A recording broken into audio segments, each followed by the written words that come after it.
chosen one. Something brought you here that is not random. I want to name that before anything else. You have been moving through a season of unusual silence, not doubt. You have not lost your faith, but a specific quality of divine communication, the kind that once felt like a compass settling into true north, has grown quiet in a way that is difficult to explain, even to yourself. The moments of unmistakable knowing have grown rarer, clear direction has become less clear, and no amount of the usual remedies has fully restored what used to feel effortless. You have stayed faithful anyway. That matters more than you currently understand. But here is what I need you to hear before we go any further. The silence is not what it appears to be. It is not withdrawal. It is not punishment. It is not a reflection of where you stand with the God who made you. It is a frequency problem, and the frequency can be recalibrated. God is not transmitting less. The receiver was compromised. Slowly, quietly, in ways that had nothing to do with your faith or your effort or anything you did wrong. And right now, in this exact configuration of your life and your season and your readiness, God is transmitting on a channel that has a window, a specific time-sensitive mode of communication that does not stay open indefinitely. This message found you because you are inside that window. Right now, stay. What I am about to tell you was placed where you would find it. Before we go deeper, let me tell you what this message carries, because I want you here until the very end. By the time we finish, you will understand the real reason the silence happened, and it is not the explanation you have been given. You will learn the ancient Hebrew name for the mode of communication God uses with the ones He specifically chose, and what researchers at Princeton independently discovered about that exact same frequency in the human brain. You will receive 3 specific practices to recalibrate your receiver, practices you can begin today.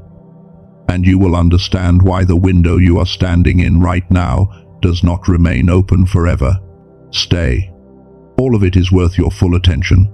Now, to understand where we are going, we have to begin with where you actually are, because I believe you have been experiencing signs that something is shifting, and you have not had the right language to name them.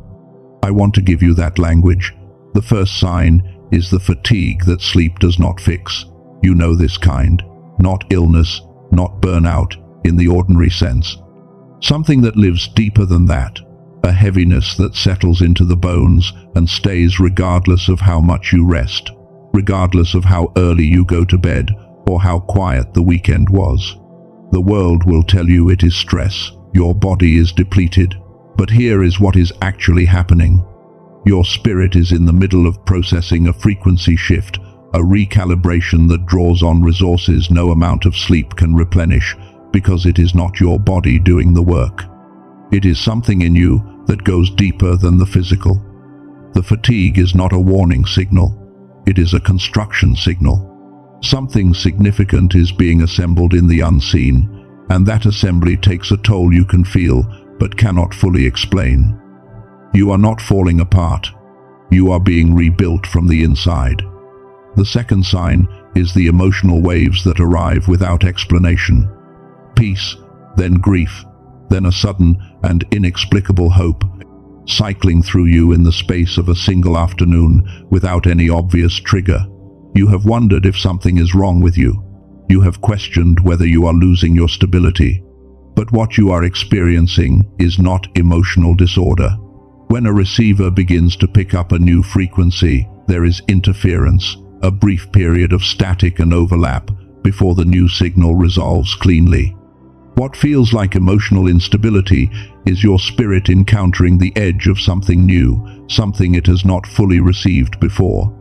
The waves are not a malfunction, they are contact points. Each one is your receiver, registering that the transmission is there, that it is real, that it is trying to get through. The third sign is the things that keep finding you. The same message delivered through unrelated people in the same week. The song that plays at the exact moment you needed those words. The passage you opened to without searching for it. You have told yourself it is coincidence.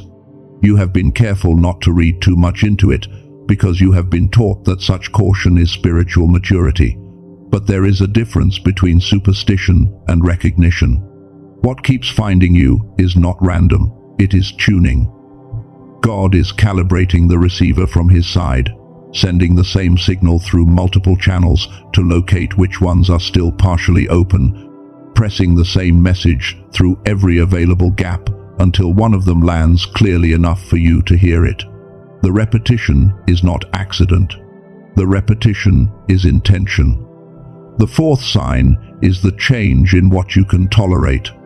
Old environments feel draining in a way they never used to. Old conversations feel hollow in ways that genuinely disturb you because you used to enjoy them. People you love have begun to feel like a frequency you are slowly, painfully, uncomfortably no longer quite aligned with. And that shift brings guilt because it does not seem fair. It does not feel like growth when it is happening. It feels like loss, like becoming someone cold, like outgrowing people who do not deserve to be outgrown. You are not becoming cold. You are not becoming arrogant. You are outgrowing a frequency range. And that is not abandonment. That is preparation for something that requires more of you than your current environment was built to hold. Now, here is the image I want you to carry through everything I am about to share. Imagine a GPS.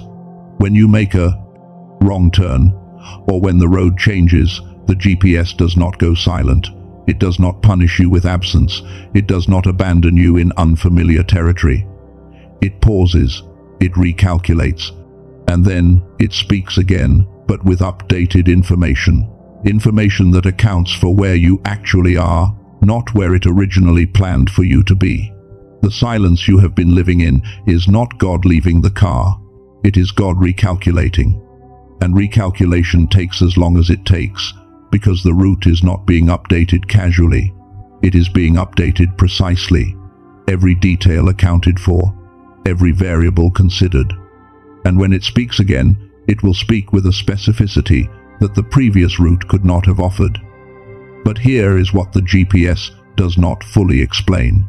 There is something specific about why the signal went quiet, something that goes deeper than divine timing alone. And to understand it, I need to take you to a moment that happened in a temple in the middle of the night with a boy whose name was Samuel. Samuel was young. His job was to tend the lamp of God and to sleep nearby. One night, he heard his name called in the dark. He got up and ran to Eli, the priest, the elder, the voice of authority he had learned to trust. And Eli said, "I did not call you. Go back and lie down." It happened again and again. 3 times, Samuel heard his name spoken directly to him. 3 times, he ran toward the wrong source.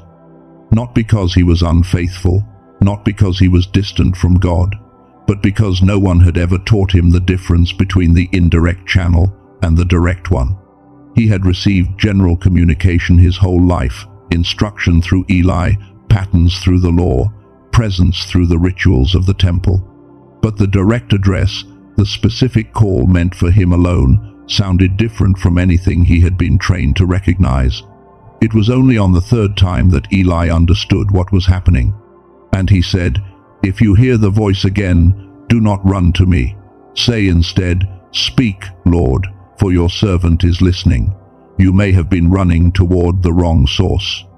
You may have heard the direct channel and dismissed it as your own thoughts. You may have received the specific address and attributed it to coincidence, not because you are not listening, but because no one gave you the framework to tell the difference. And now, I want to tell you about a moment that happened in the wilderness. After the fire had already been called down from heaven, Elijah had just done something that an entire nation witnessed. He stood before hundreds of false prophets. He called down fire. He proved the power of his God to a watching crowd. And then something inside him broke completely. He ran into the wilderness and asked to die. And God, in the tenderness that only becomes possible when the chosen one has nothing left to perform, did not send a theology lesson. He sent bread, an angel, bread and water. Eat, because the journey is too much for you. And then God spoke, but not in the way Elijah expected. There was a wind so powerful it shattered rock. But God was not in the wind. There was an earthquake. But God was not in the earthquake. There was fire. But God was not in the fire. And then came something the ancient Hebrew text describes with 3 words that I want you to hear slowly. Call, demama, daka. Call means voice or sound. Demama means stillness, a silence that has weight and substance to it, a quiet that is not empty but full. Daka means thin, crushed fine, reduced to something almost invisible, the sound of thin silence, the voice made of stillness. The frequency pressed so fine it is almost not a sound at all. This is how God spoke to one of the most extraordinary prophets in the entire ancient record. Not in the earthquake, not in the fire, not in the dramatic, undeniable, unmissable spectacle, in the frequency that was nearly inaudible, the one that required a receiver built with such precision that every other sensation in the environment would overwhelm it if the receiver was even slightly compromised. I need you to understand what this means for you. You were not designed for the general broadcast. You were built for the thin frequency, the precise one, the one that carries the most specific information but requires the most sensitive receiver to detect it. And chosen ones, people like you, are born with a higher baseline sensitivity to that frequency. That is the only explanation for what your childhood looked like. You learned things before they were formally taught to you. You felt the depth of situations that other people moved through without registering. You carried a weight of knowing that had no name and no origin and no permission, and yet it was there from the beginning. The weight of purpose that followed you even when you were too young to understand what purpose meant. You were not imagining any of that. You were receiving. Your receiver was open, and the thin frequency was reaching you, clearly, consistently, with an ease that felt natural, because it was natural. It was the way you were built. But something happened, something that was not your fault, something that was not a consequence of your choices or your failures or the quality of your faith. Something measurable, something documented, something that researchers at one of the most respected scientific institutions in the world spent more than a decade trying to understand. Something that began, for most people, around the age of 7. I am going to tell you exactly what that something is. I am going to tell you what they found, what it means, and what it changes about everything you have been experiencing. But I cannot tell you yet. Because there is one more piece you need before the full picture assembles, and that piece is waiting for you in part 2. Here is what I can tell you before you go. There is a specific brainwave frequency. The researchers gave it a scientific name. But in their private notes, in the language they used among themselves when they were not being careful about what sounded respectable, they called it something else. They called it the God frequency. I will tell you what they discovered about it. I will tell you what it has to do with the thin voice Elijah heard in the wilderness. And I will tell you what it means for the window you are standing in right now. But before you go to part 2, I want you to do one thing. Drop the word signal in the comments, not as a gesture, as a declaration that you are still here, still inside the window, still refusing to accept the static as the final word. I will see those comments. And I will see you in part 2. Chosen one, welcome back. In part 1, I told you something I want to name again before we go any further, because the full weight of it only lands when you sit with it twice. You have been faithful through a season of silence. The signs you have been experiencing, the fatigue that sleep cannot reach, the emotional waves without explanation, the things that keep finding you, the environments that have begun to feel like a frequency you are slowly leaving, all of those are real.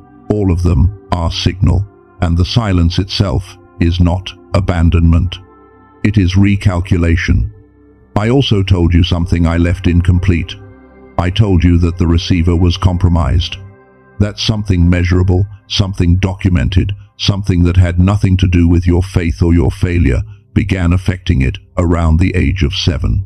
And I told you that researchers, in their private notes, gave a specific brainwave frequency, a name they did not publish in their formal papers. They called it the God frequency. Here is what they found. The human brain operates at different frequencies depending on what state you are in. When you are anxious, the brain runs in a fast, surface-level pattern. When you are drowsy, it slows. But at its highest, most refined state, the brain produces what scientists call gamma waves, 40 Hz and above. The frequency associated with peak clarity, with deep pattern recognition, with what athletes and artists call being in the zone, with what people of faith have always called hearing clearly. The neuroscientists who were brave enough to study what happens in the brain during documented moments of spiritual experience found something they did not expect. The neural signature of those moments, the measurable brain pattern at the instant of unmistakable divine clarity, matched gamma exactly, the thin voice Elijah heard in the wilderness. Samuel finally recognizing the direct call, the burning bush that stopped Moses in the middle of an ordinary afternoon. Gamma, the God-given brainwave, the frequency the chosen ones carry at a higher baseline than most people. The receiver built to detect the thin voice rather than only the earthquake and the fire. And here is what the modern world did to it. It has a name in the research. They call it the decline effect. And it works like this. Gamma is the natural state of a child who has not yet been taught to suppress their knowing. A child who has not yet been told that the things they sense without evidence are not reliable. A child whose brain has not yet been reorganized by years of standardized attention, chronic low-level stress, and the constant shallow stimulation that the modern world delivers in an unending stream. The research is consistent across institutions. Gamma frequency in the average adult is a fraction of what it was in that same person at age 6. Every year of being told to ignore what you could not prove. Every year of chronic stress, rewiring the nervous system towards survival frequency. Every year of digital noise, training the brain to process fast and shallow rather than slow and deep. Every year, the signal got weaker. Not because God stopped transmitting, because the receiver was being progressively tuned to a different range. And chosen ones, because they started with a higher baseline, because the thin frequency was reaching them more clearly than anyone around them. They lost the most when it declined. That is why the silence felt so specific to you, so personal, so sharp in a way you could not explain to anyone who did not carry what you carry. Because you were not experiencing a general spiritual dryness, you were experiencing the gap between the frequency you were built for and the frequency your receiver had been degraded to. That gap has a name now, and it can be closed. I want to give you 3 specific things, and I am calling them together the frequency calibration protocol, because that is exactly what they are. Not spiritual disciplines in the abstract. Not general advice dressed up in chosen one language, specific architecture, for people built the way you are built. The first piece is what I am calling the resonance check. When you are in the silence and you cannot tell whether what you are experiencing is divine quiet or interference, there are 3 questions you can ask yourself right now, wherever you are. The first question is this: is the silence accompanied by peace or by dread? Divine silence has a quality of stillness to it, even when it is uncomfortable. It is quiet in the way a room is quiet before something important is said. Interference silence feels like static.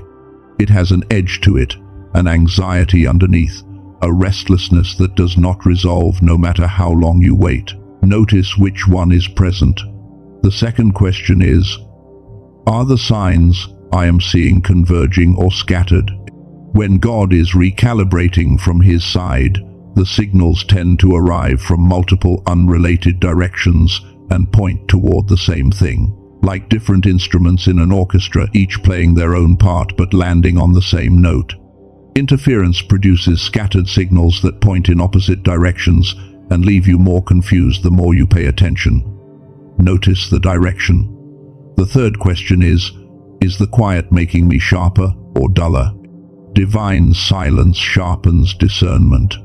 Even when it is uncomfortable, there is a quality of increased clarity underneath it, as if the noise has been removed so that something more essential can be heard. Interference makes you duller.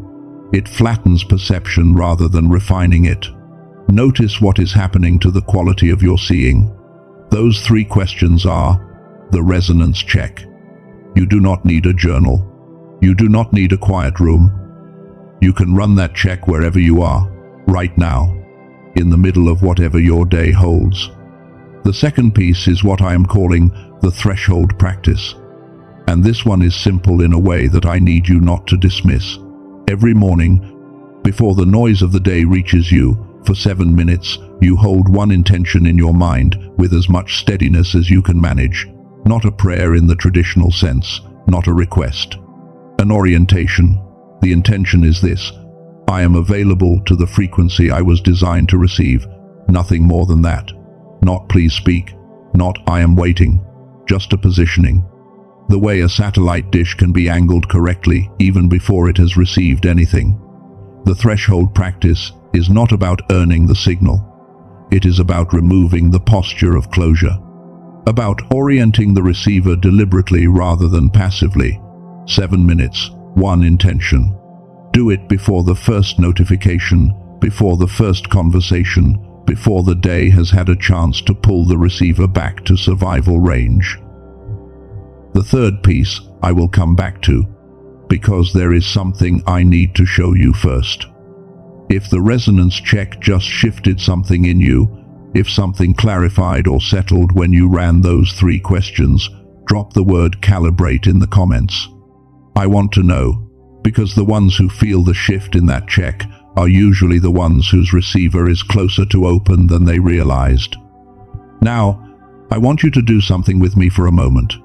Not physically, entirely in the space of your own mind. Imagine you are standing in a room that is completely silent. Not the silence of emptiness, the silence of fullness, the way a concert hall sounds in the moment before the music begins, charged with everything that is about to happen, every seat filled, every instrument tuned, the conductor's hand raised, the whole room holding its breath. In the center of that room there is a frequency, thin, luminous, barely sound. The scientists mapped it as gamma. The ancient ones called it the thin voice. You have known it your whole life as the moment when everything clarifies, when the compass stops spinning and settles, when you know something with a certainty that has no logical origin. It has not left you. It has been waiting for conditions to return.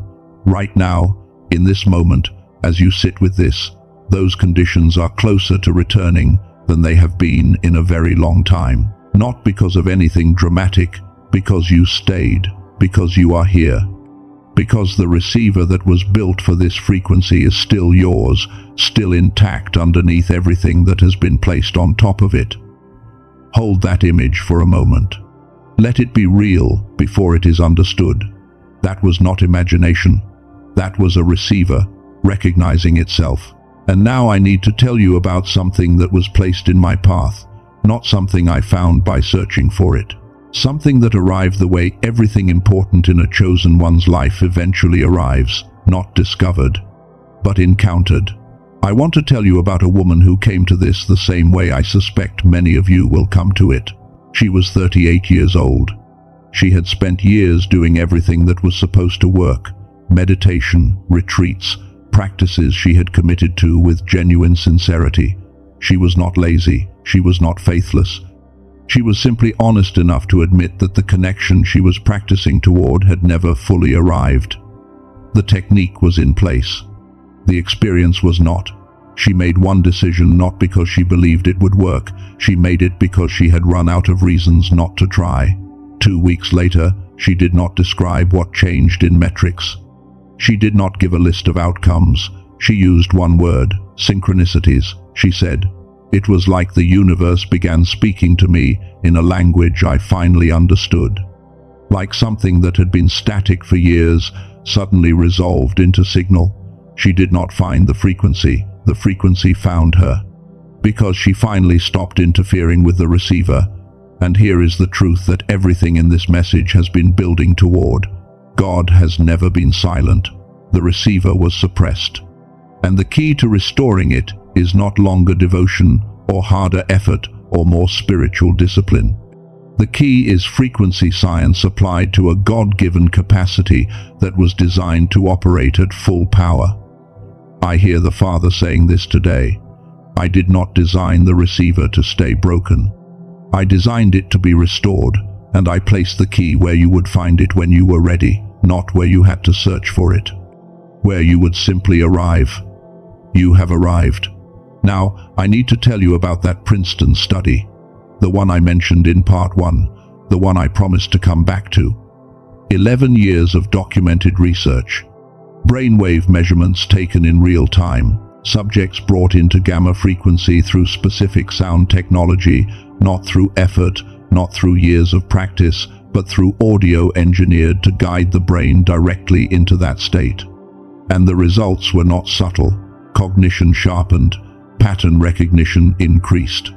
What the researchers described carefully in their published papers as synchronicity, receptivity, and described less carefully in their private notes as the God frequency state, came online in subjects who had not been able to access it through any other method.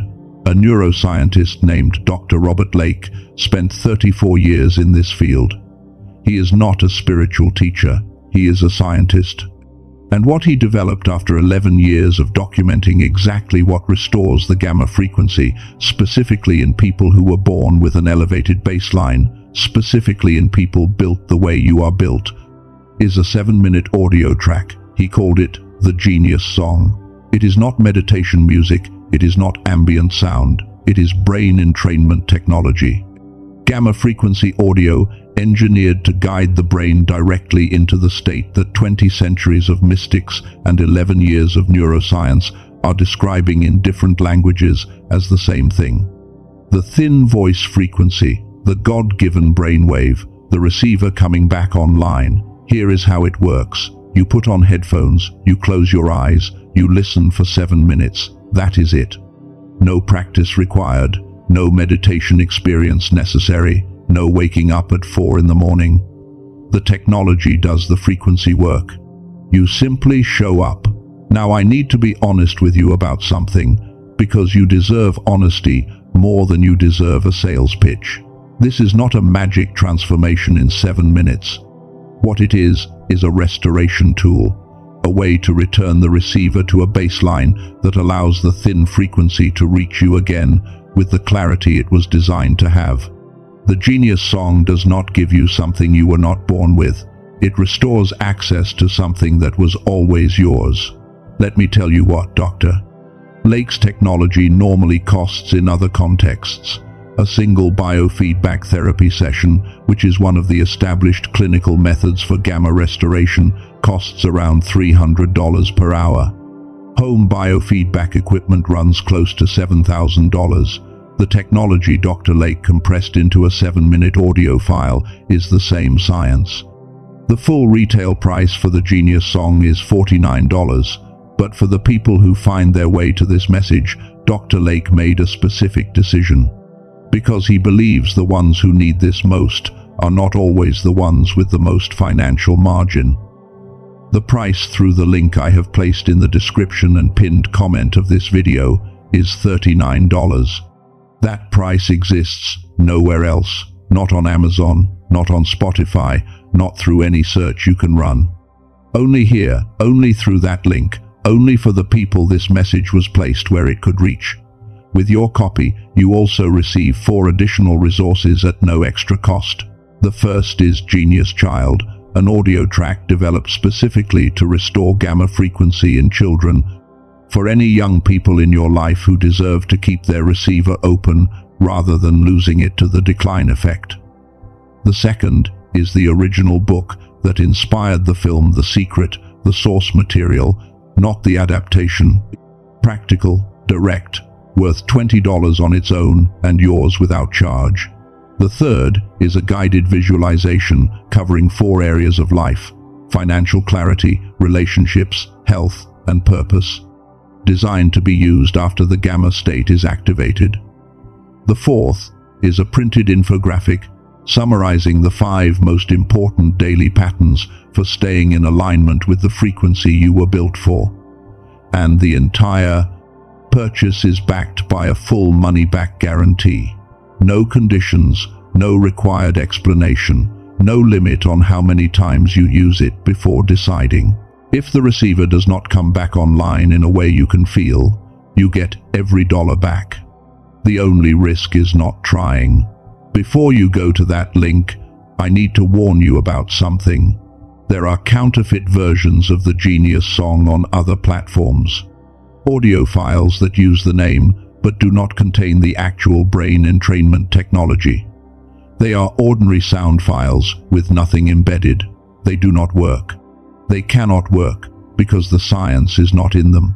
The only source that carries the verified technology, all 4 bonuses, and the money-back guarantee is the link I have placed in the description of this video and in the pinned comment below. Do not search for it anywhere else. If it did not come from that link, it is not the original.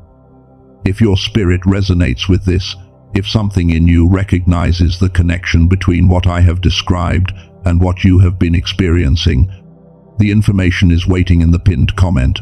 Look only if you feel led, and if you are continuing on the path without it, that is also complete.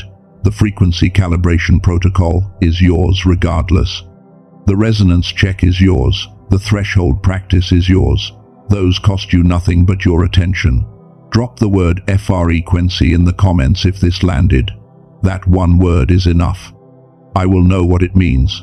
Now, before I close this message, there are some things I need to say directly to you. Things that have nothing to do with products or science or ancient Hebrew. Things that are simply true about who you are and what you carry.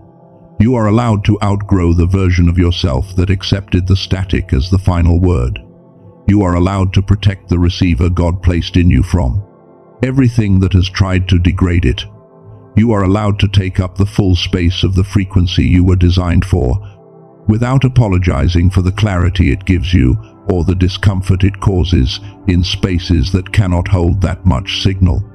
You are allowed to trust the thin voice, even when the earthquake is louder, even when the fire is more dramatic, even when everyone around you is pointing at the wind, and you do not owe anyone an explanation for returning to full signal. What felt like silence was actually recalibration. What felt like static was actually repositioning. What felt like God going quiet was actually God switching to the precise frequency you were built to receive.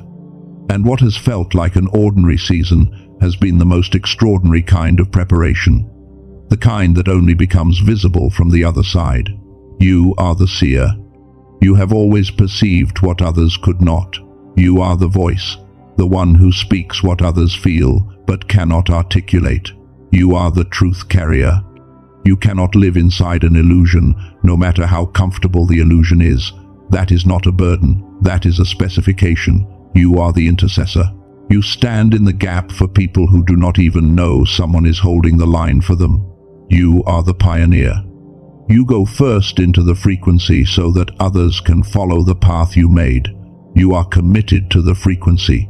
You are commissioned to carry it. You are sent back into your life with it restored. And I hear the Father saying this over you today. I did not bring you this far to leave you at a fraction of what I placed in you. The receiver is coming back online. Not eventually, now, in this moment. As these words reach the part of you that receives before it understands, go back to your life, but go back differently than you came. The compass is settling. The signal is clearing. The thin voice has not gone silent. You are simply learning, again, how to hear it. If you made it all the way here, drop the word restored in the comments. That word is your declaration, not for me, for you. A marker that you were in the window and you received what the window carried. You are seen. You are known. You were chosen before you had the language for it. And the God who chose you is still speaking. Go receive it.